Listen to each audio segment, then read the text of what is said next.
It's time for CityBeat, your source for all the latest news on the city of Thompson. Only on 102.9 CHTM, your radio station. I'm Molly Gibson Kirby, and this is CityBeat. Today, I'm joined in the studio by Mayor Tim Johnston. If you have any questions you want answered, call into 677-8181 or email chtm@arcticradio.ca. To begin, what has kept you busy this past week? Well, there's been a number of meetings over the last week. Obviously, we had our regular council meeting on Monday evening, and then Tuesday I had an opportunity to sit down with the partners in the Aboriginal Accord in terms of preparing for National Aboriginal Day on June 21st and preparing the annual Aboriginal Accord report. That evening on the Tuesday night, we held a public meeting regarding the water rate study.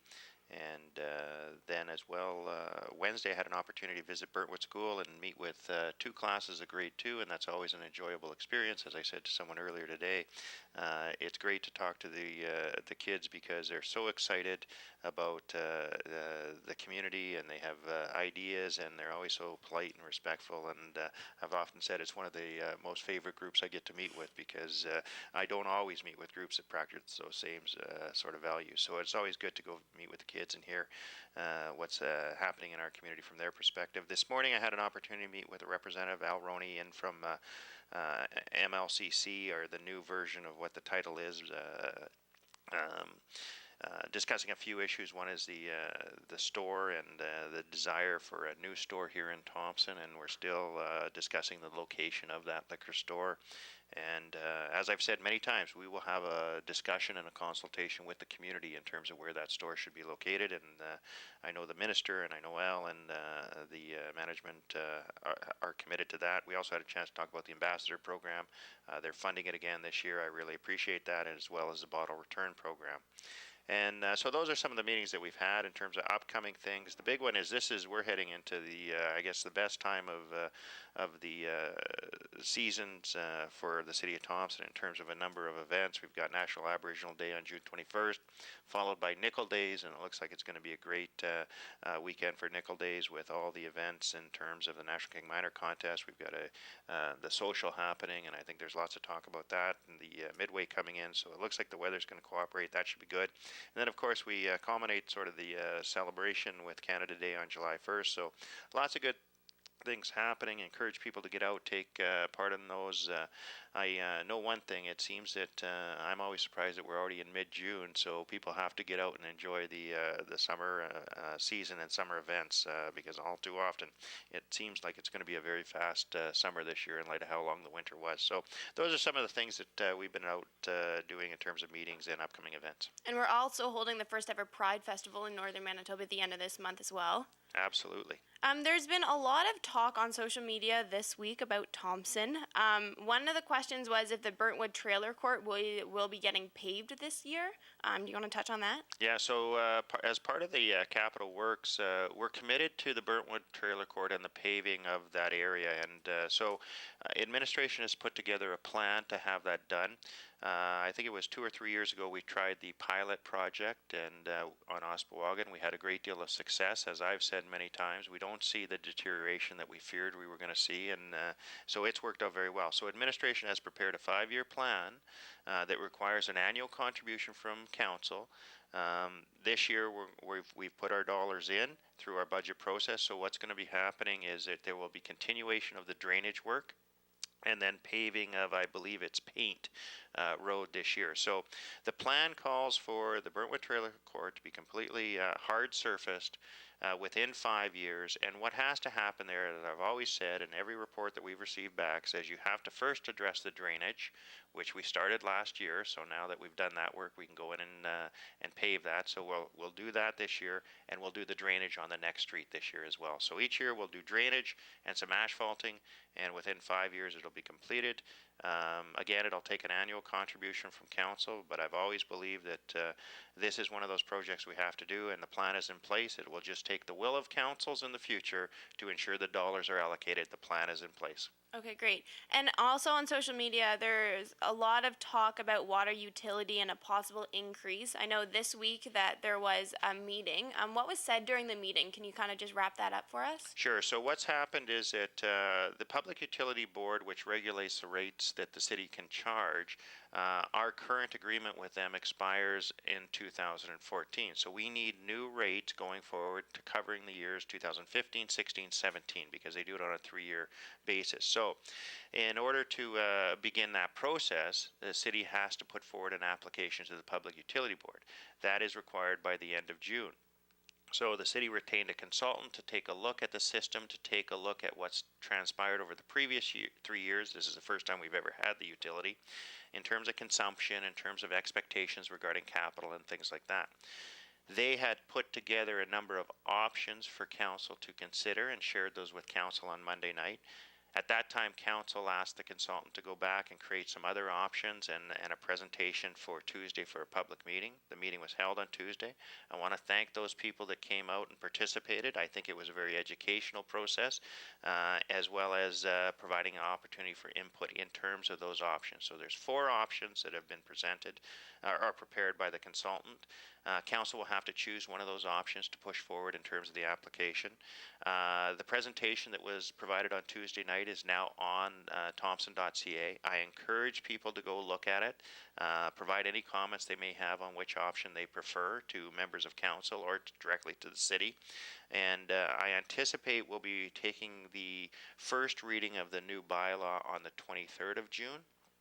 You have to have the first reading in order to apply to the Public Utility Board.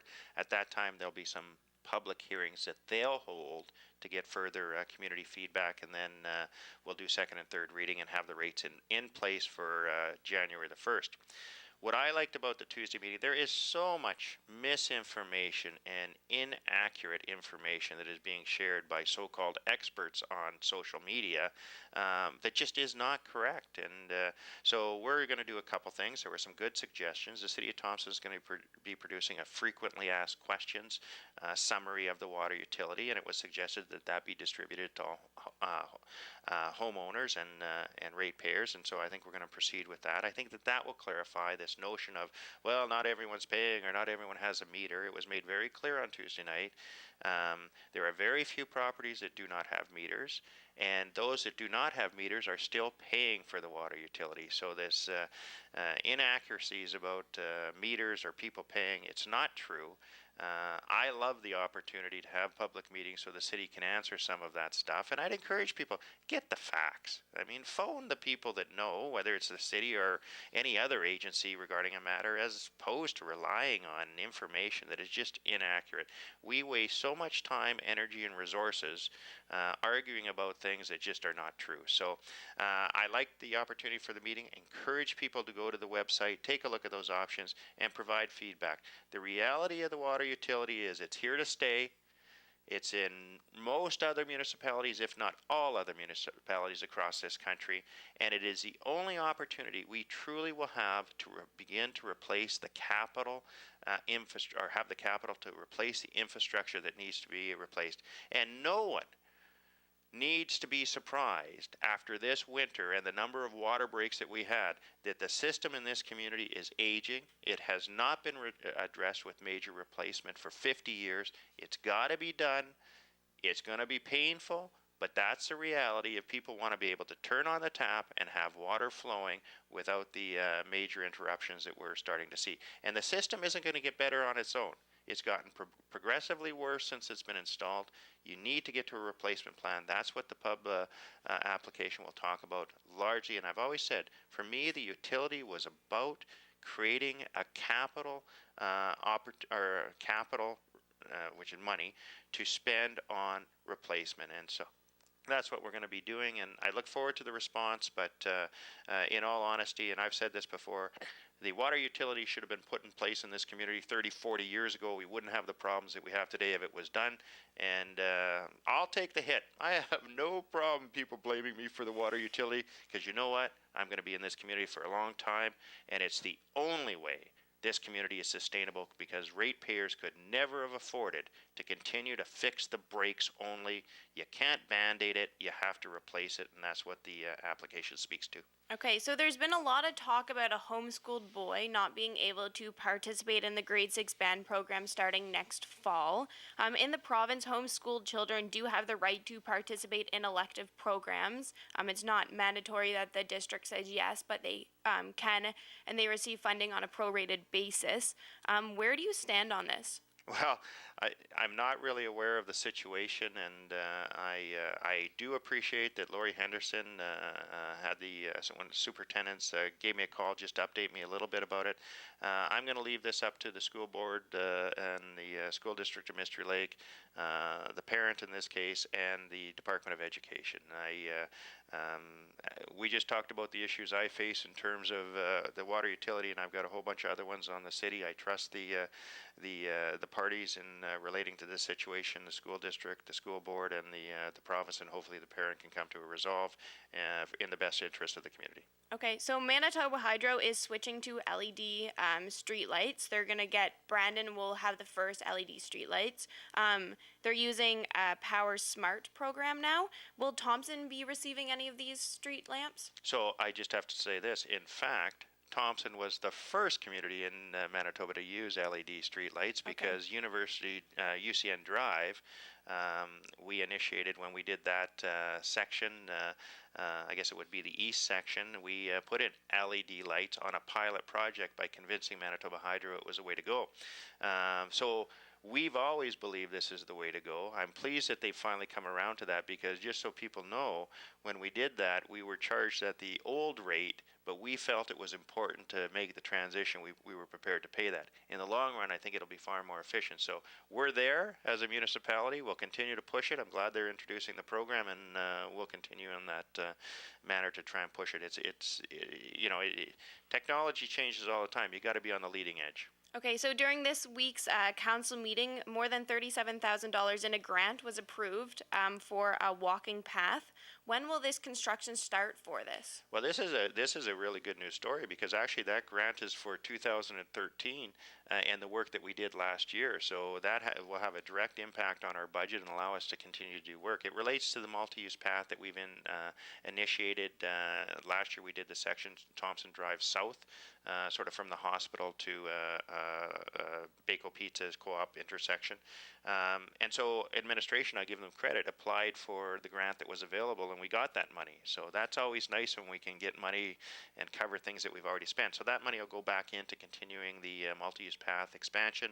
And this year we're going to do from that same intersection, so Cree and Thompson Drive South, all the way around to, I believe, Broadway with the same path. And, I've been out a little bit in the last few nights, certainly the ones that have been nicer, and it's amazing the number of people that are using those paths out on their bikes, with strollers, things like that. That's what we want to encourage. Get an active community. Active community is a healthy community, and so hopefully that path will continue. We're going to apply again for some more money from the province, but I was very pleased to see that money, and I give our credit to our administration for identifying that grant and getting the dollars. Okay, and lastly, you talked about the National Aboriginal Day happening on the 21st. Why is this so important to take part in this and do this in Thompson? Well, first, a couple key stats. I think everyone's aware Thompson has the highest percentage of Aboriginal residents of any city in Canada. That's something I'm extremely proud of. I think our relationship with the surrounding communities is critical to the future sustainability of this community. And so for me, it's a measure of respect. It's a measure of understanding. And so I'm very pleased as City of Thompson to participate in the Aboriginal Accord and encourage people to come out and participate in National Aboriginal Day.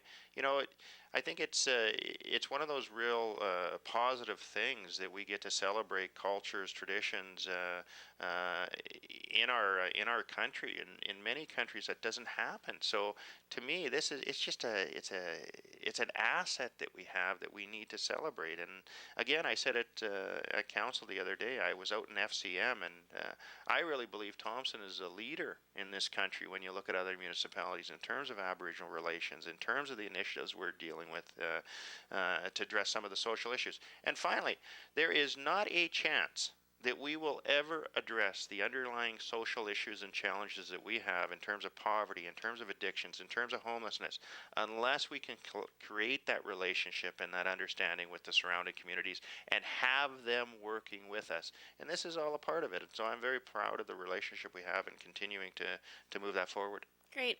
We've actually run out of time now, so I'm just going to give you some time to say goodbye to your listeners. Yeah, a couple quick things. One is I encourage people this Friday, June 13th, there's going to be a memorial service at the Thompson RCMP detachment, 7 p.m. In recognition of the fallen officers in Moncton. I encourage people to come out, and for me, it's a show of respect to the RCMP and all emergency services personnel for the effort that they put in and the work that they do on our behalf to make us safer, and both as individuals and as a community. So I encourage people to come out Friday evening, 7 p.m. RCMP detachment. The other one, the street sweepers are still on the street. Urge people to take caution, but we're getting there. We're almost through the residential areas. And lastly, I do have a proclamation, and that is that proclaimed June 15th as a World Elder Abuse Awareness Day in the city of Thompson. And that's the report. I hope everyone has a great week, gets out and enjoys the weather. Thank you for coming in. This has been CityBeat for this week. Join us again next Thursday for more questions and answers with the mayor. For 1029 CHTM, I'm Molly Gibson Kirby. City